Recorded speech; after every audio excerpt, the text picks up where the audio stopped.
우리 계신 하나님의 말씀을 로마서 14장 14절로 23절까지의 말씀입니다.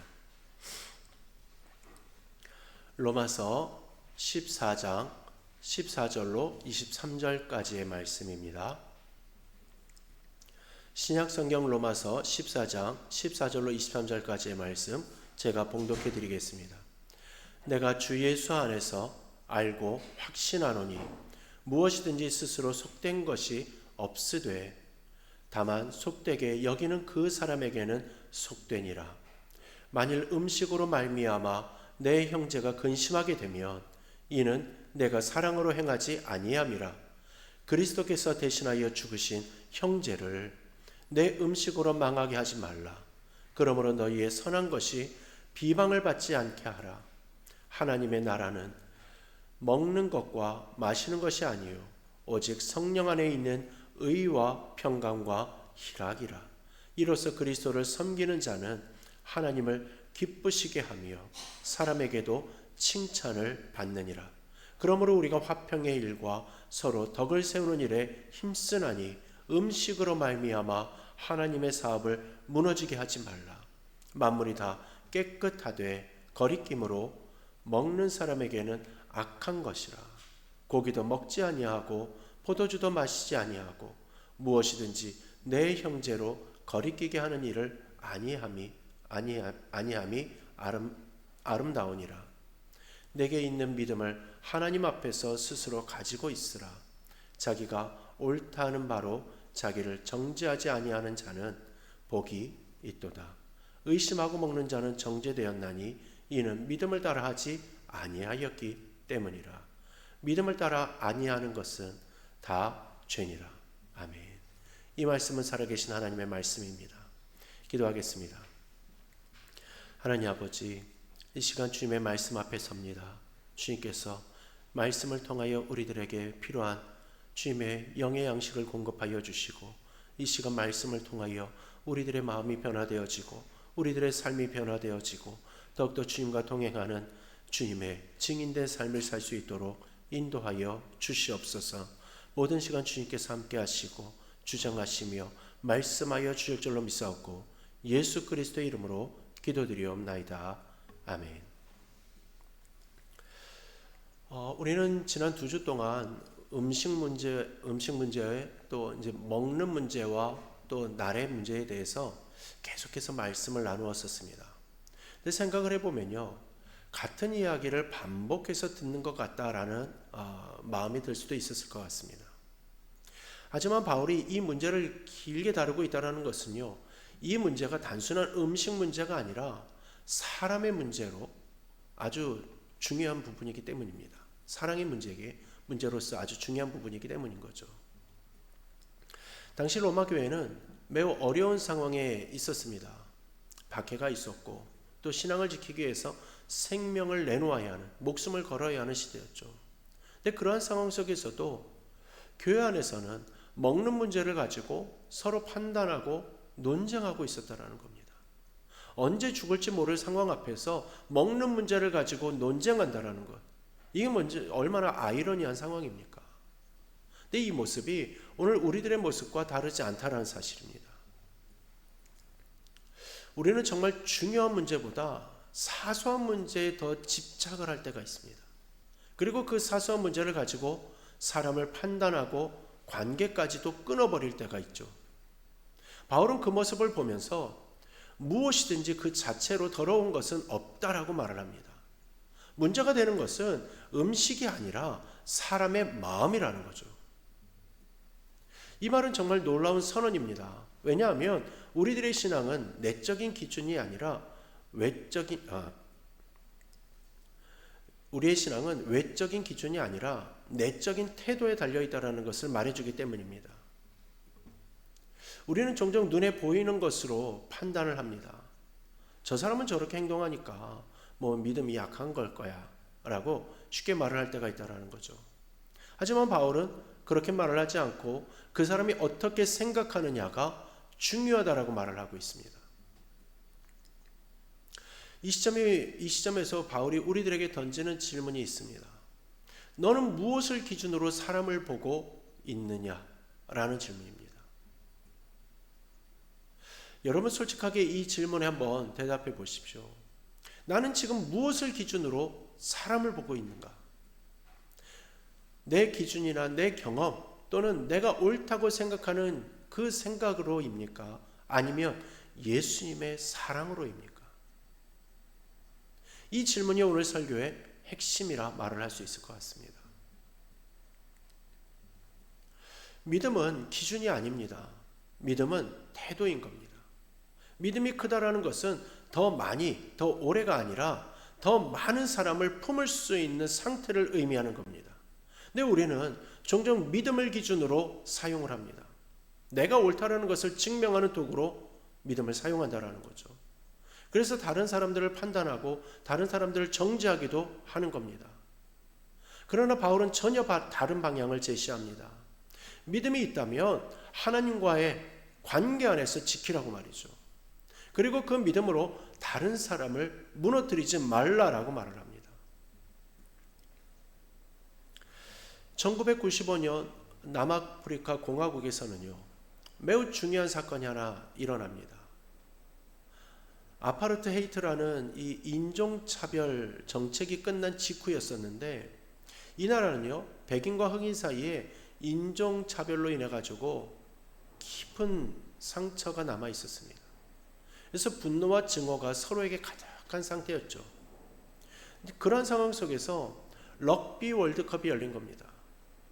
당시 럭비 대표팀은요, 백인들의 상징과 같은 팀이었습니다. 그러니 흑인들은요, 당연히 이 대표팀이라고 해도 이 팀을 응원하지 않았겠죠. 오히려 그 팀이 지기를 바랐었습니다. 근데 당시 대통령이었던 이 넬슨 만델라 대통령은요, 전혀 다른 선택을 합니다. 그는 결승전에 대표팀의 이 유니폼을 입고 등장을 했습니다. 그리고 운동장에서 백인 선수들을 한 명 한 명 격려하고 응원해 주었습니다. 전 세계로 중계된 이 장면은요, 많은 사람들에게 큰 충격을 주었습니다. 왜냐하면 만달레 대통령은 인종차별로 인해 가지고 27년간 감옥 생활을 했던 사람이었었기 때문입니다. 그를 가둔 사람들이 바로 백인들이었기 때문인 거죠. 그는 충분히 분노하며 복수할 수 있는 위치에 있었습니다. 그런데 복수를 선택하지 않았고 사람과 화해를 선택을 했습니다. 그 결과는 생각지 못한 모습으로 나타났죠. 어떤 모습이었냐 하면요, 흑인들과 백인들이 함께 그 팀을 응원하기 시작을 했던 겁니다. 그러기에 그날은 스포츠 경기가 열리는 어느 한 날이 아니라 분쟁과 갈등이 있던 나라가 하나가 되는 날이 되고 맙니다. 사랑하는 성도 여러분, 이 사건이 우리들에게 무엇을 말해주고 있습니까?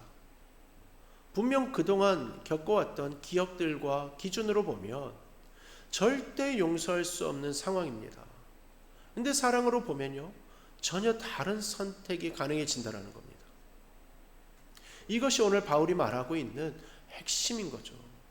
음식을 보지 말고 사람을 보라 라는 겁니다. 행동을 보지 말고 그 사람을 향한 하나님의 사랑을 보라라는 거죠. 여러분, 우리는 이미 그 사랑을 받은 사람들입니다. 우리는 자격이 있어서 구원받은 것도 아니고요, 우리가 옳아서 구원받은 것도 아닙니다. 우리는 사랑받았기 때문에 구원받은 사람들입니다. 그렇다면 이제 우리들의 삶은 어떻게 달라져야 하겠습니까? 우리는 더 이상 나의 기준으로 사람을 판단하는 사람이 아니라 예수님의 사랑으로 사람을 바라보는 사람이 되어야 하는 겁니다. 이것이 오늘 말씀의 방향인 거죠.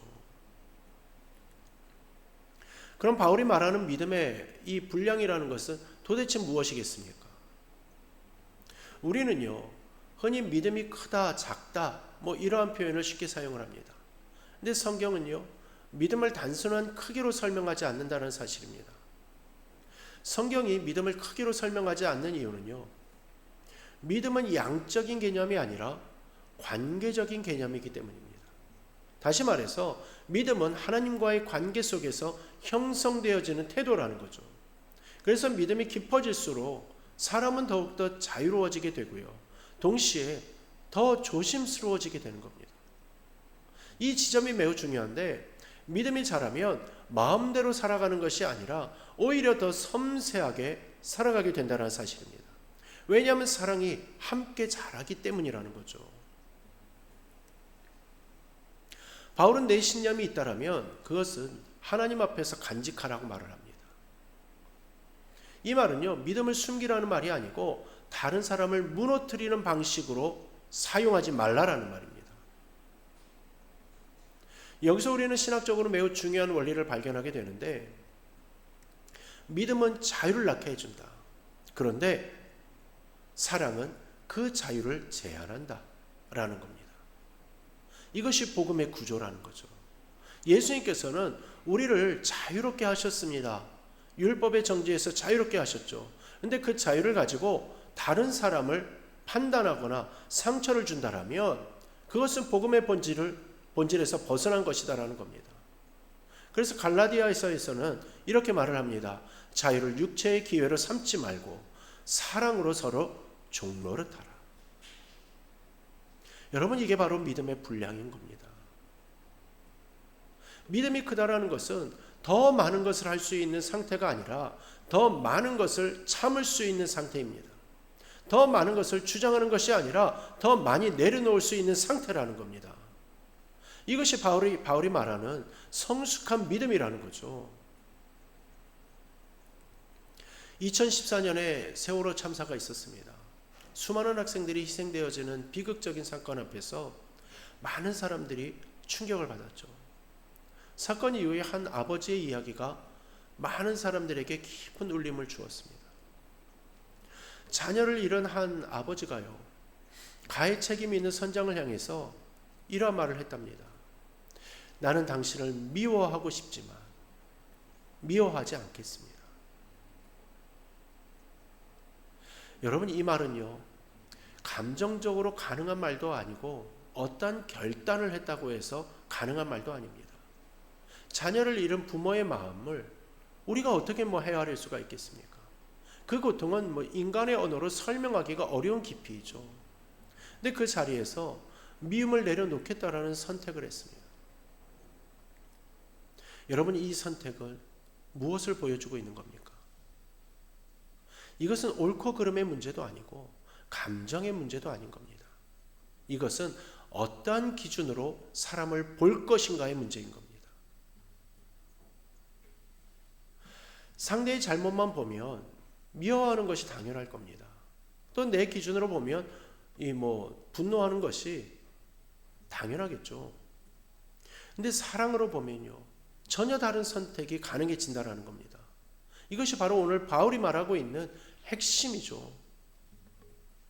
믿음이란 단순히 옳은 것을 선택하는 능력이 아닙니다. 사람을 살리는 방향을 선택하는 능력입니다.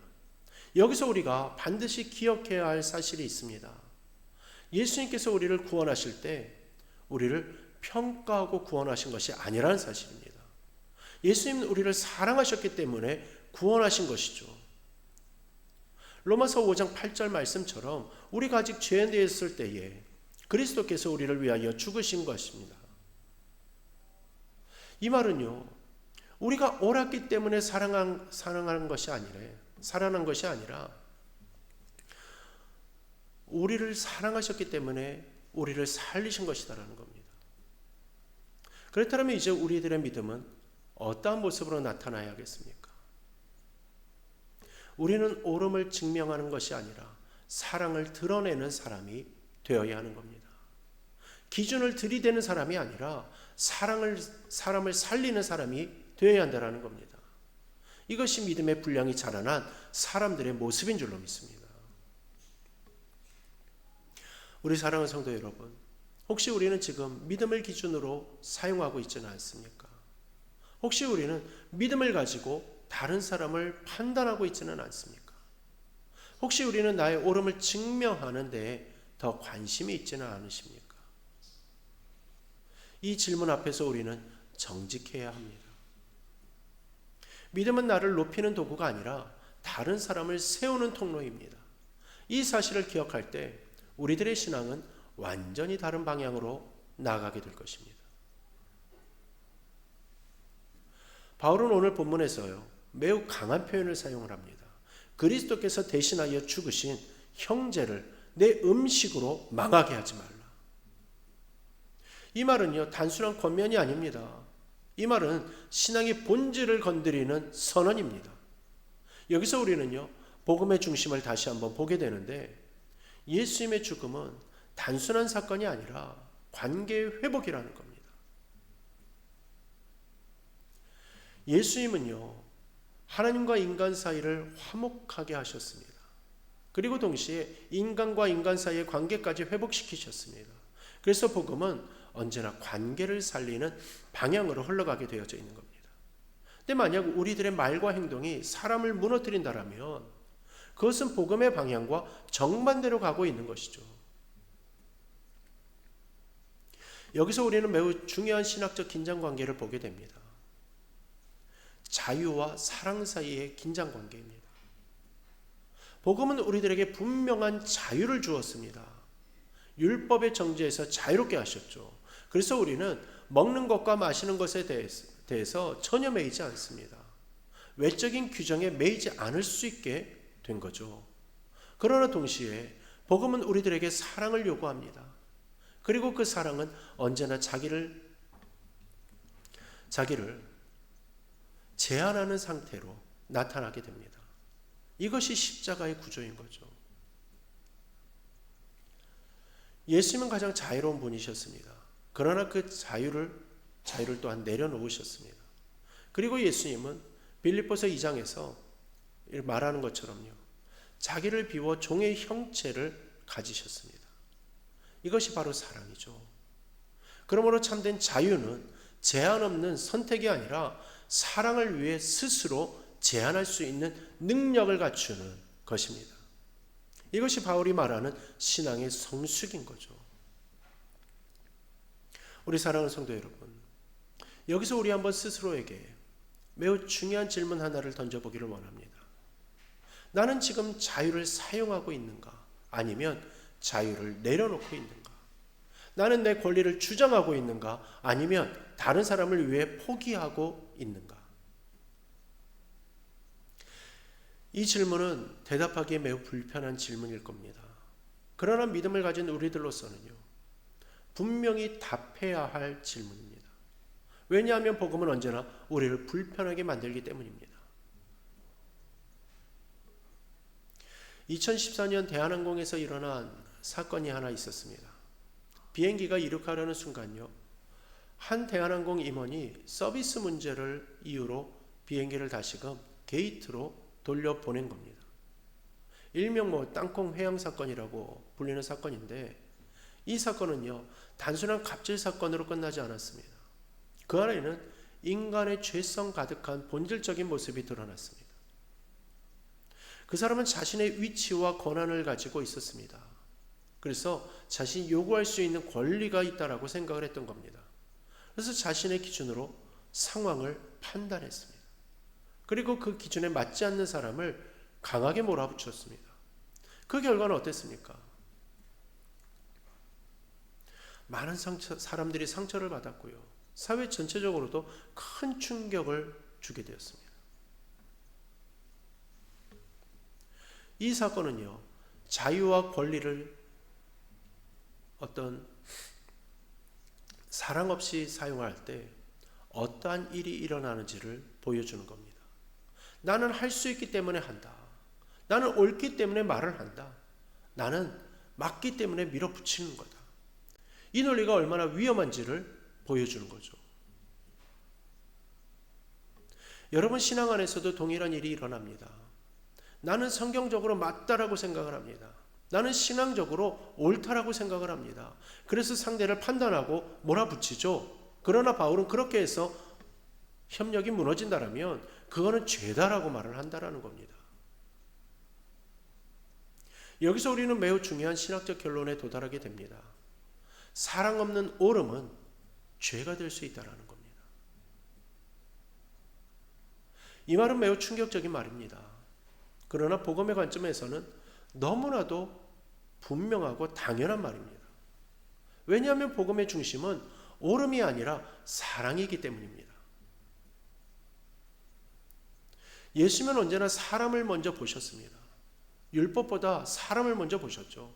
가늠한 여인을 향해서도 정죄보다 회복을 먼저 선택을 하셨습니다. 세리나 죄인들과 함께 식사를 하시는 자리에서는 관계를 회복시키셨습니다. 이것이 예수님의 방식인 겁니다. 사랑하는 성도 여러분, 우리는 이 질문 앞에 서야 합니다. 나는 지금 옳고 그름을 고민하고 있는가? 아니면 사람 살리는 것에 대해서 고민하고 있는가? 이 차이는 매우 작아 보이지만요, 결과는 완전히 다르게 나타납니다. 옳음을 중심으로 살아가면 사랑은 점점 줄어들게 되어 있습니다. 그러나 사랑을 중심으로 살아가면 사람이 살아납니다. 이것이 하나님 나라의 원리라는 거죠. 그래서 바울은 하나님의 나라는 먹는 것과 마시는 것이 아니라 의와 평강과 기쁨이라고 말을 하는 것입니다. 이것은 단순한 개념이 아닙니다. 이것은 공동체 안에서 실제로 경험되어져야 하는 현실입니다. 성도 여러분, 우리의 교회는 어떠한 공동체가 되어야 하겠습니까? 옳음을 따지는 공동체가 아니라 사람을 살리는 공동체가 되어야 합니다. 기준을 들이대는 공동체가 아니라 사랑으로 품는 공동체가 되어야 한다는 겁니다. 이것이 오늘 우리들에게 강력한 도전을 던지는 말씀인 줄로 믿습니다. 바울은 마지막에 매우 강력한 결론을 말을 합니다. 믿음을 따라 하지 아니하는 것은 다 죄다.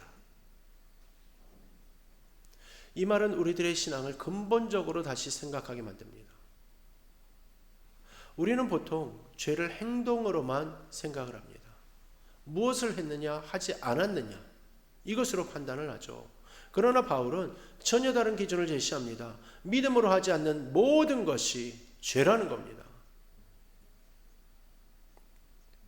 여기서 믿음이라는 것은요, 단순한 확신이 아니고 하나님 앞에서의 진실한 태도입니다. 그리고 그 믿음은 반드시 사랑으로 드러나게 됩니다. 그래서 우리는요, 이 결론에 도달하게 되는 겁니다. 사랑 없는 옳음은 죄가 될 수 있다. 이 말을 다시 한번 마음에 새겼으면 좋겠습니다. 사랑 없는 옳음은 죄가 될 수 있다. 아무리 맞는 말이라도, 아무리 성경적으로 옳다 생각이 돼도 그 안에 사랑이 없다라면 그것은 사람을 살리는 것이 아니라 무너뜨리게 된다라는 겁니다. 그래서 바울은 그리스도께서 대신하여 죽으신 형제를 망하게 하지 말라라고 말을 하는 겁니다. 여러분, 우리는 이미 사랑으로 구원받은 사람들이지 판단받아가지고 살아난 사람들이 아닙니다. 사랑받았기 때문에 살아난 사람들이지 정죄를 이겨내고 우리 스스로 살아낸 사람들이 아니라는 겁니다. 그러게 이제 우리들의 삶은 분명해져야 합니다. 사랑으로 해석하는 믿음을 살아내야 하는 것이라는 거죠. 나의 기준으로 사람을 보는 것이 아니라 예수님의 사랑으로 사람을 바라보는 삶을 살아야 하는 겁니다.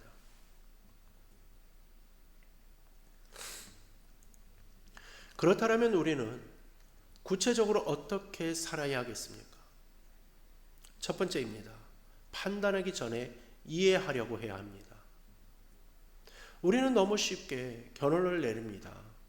그러게 저 사람은 왜 저런가? 라고 말하기 전에 저 사람은 어떠한 과정을 지나왔기 때문에 저러한 모습이 보여지는 걸까? 이거를 먼저 생각을 해야 되는 겁니다. 그 사람의 상황을 이해하려고 하는 그 순간 우리들의 마음은 이미 달라지게 되어져 있는 거죠. 두 번째입니다. 나의 자유보다 상대의 양심을 먼저 생각해 봐야 합니다. 무언가를 행함에 있어서 나는 문제될 게 없다라고 생각을 할 수가 있습니다.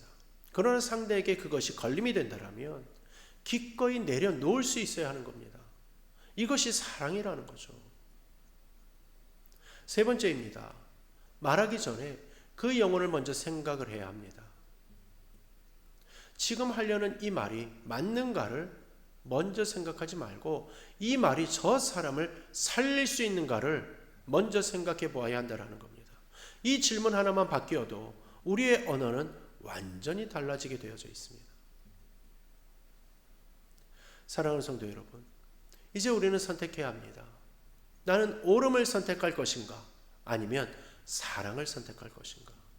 나는 기준을 붙들 것인가? 아니면 사람을 붙들 것인가?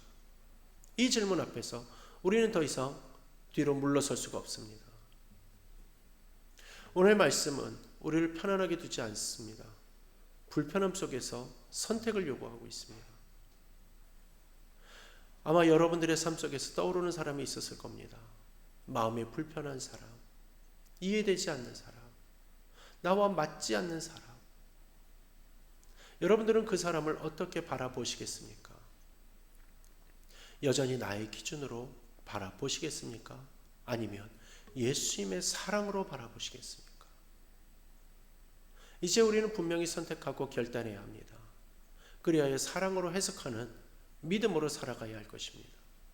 사랑으로 보고, 사랑으로 판단하고, 사랑으로 행동하는 믿음으로 살아가야 하는 겁니다.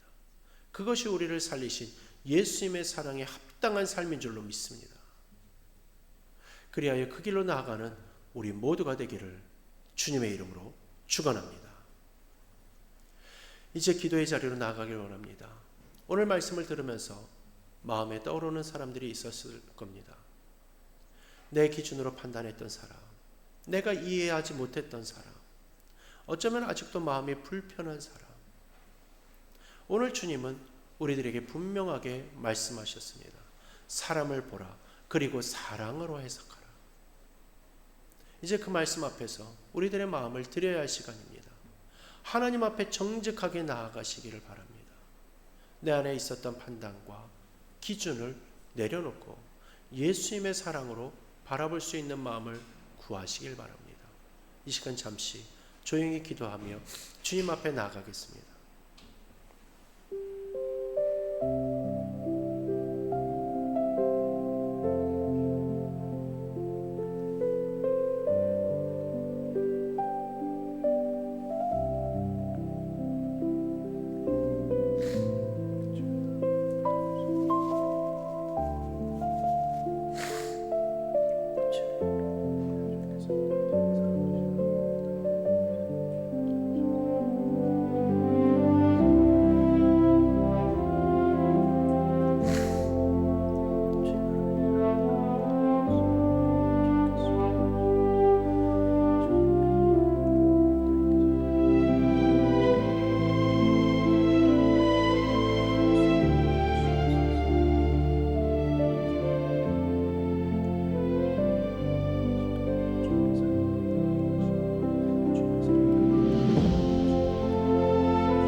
사랑의 하나님 아버지, 오늘 우리들에게 귀한 말씀을 허락하여 주셔서 감사합니다. 우리가 얼마나 쉽게 사람을 판단하며 살아왔는지를 돌아보게 하여 주시니 또한 감사합니다. 우리들의 기준으로 사람을 사랑 없이 옳음을 주장했던 우리들의 그 모습을 주님 앞에 내려놓습니다. 주님, 우리를 불쌍히 여겨 주옵소서. 우리를 정죄하지 않으시고 사랑으로 품어주신 주님의 은혜를 다시금 기억하게 하여 주시며 우리가 받은 그 사랑으로 이제는 사람을 바라보게 하여 주옵소서. 판단하기보다 이해하게 하여 주시고 주장하기보다 내려놓게 하시며 말하기보다 먼저 사랑하게 하여 주옵소서. 우리들의 믿음이 기준이 되지 않게 하시고 사람을 살리는 통로가 되게 하여 주옵소서. 우리들의 말과 행동을 통하여서 한 영혼이 무너지지 않게 하시고 오히려 세워지고 살아나게 하여 주옵소서. 오늘 이 시간 결단한 마음이 삶 속에서 실제로 나타나게 하시고 우리의 가정과 교회와 삶의 자리마다 사랑으로 해석되어지는 믿음이 흘러나게 하여 주옵소서. 우리 모두가 예수님의 사랑을 드러내는 삶을 살게 하여 주실 줄 믿사옵고 이제는 우리 주 예수 그리스도의 은혜와 하나님 아버지의 극진하신 사랑하심과 성령님의 위로하심과 교통하심과 역사 충만 감화 감동하심이 오직 주님의 사랑으로 이 세상을 바라보며 모든 사람 앞에 오직 나의 기준이 아닌 주님의 사랑으로 바라보며 주님과 동행하는 그리하여 하나님의 나라를 세우기를 소망하며 다짐하는 우리 사랑하는 모든 성도들 머리 위에 이제로부터 영원토록 함께 하시기를 간절히 축원하옵나이다. 아멘.